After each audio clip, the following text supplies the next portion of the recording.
The Mystery of the Drones. This is commentary from James Brown. The weirdness level of 2024 just keeps climbing, even as the year comes to a close. I'm assuming you've heard about the drones by now. It started in New Jersey, but if USA Today is right, it's not just Jersey anymore. Ohio, Utah, California, they're everywhere. Even around military bases like Wright-Patterson, Hill Air Force Base, and Camp Pendleton.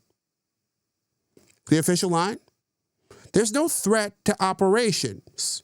President Biden says there's nothing nefarious going on, suggesting that hobbyists, legal drones, and even stars are behind these random drones appearing everywhere.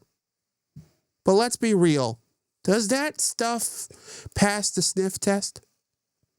I can't help but think back to the Chinese spy balloon. Remember that? It got shot down pretty quickly. So why not these drones? Not one of them? Because they're harmless?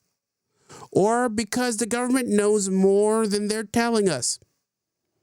And if they don't know, well, isn't that scarier? Are we looking at a tech trend spiraling out of control, or is something more serious at play? Either way, it's hard to believe our skies could get this crowded without someone somewhere knowing exactly what is going on. What do you think? Are these sightings just a modern quirk, or is there more to the story, as Paul Harvey would say? Let me know in the comments and support my work at jamesbrowntv.substack.com. On that note, I'm James Brown, and as always, be well.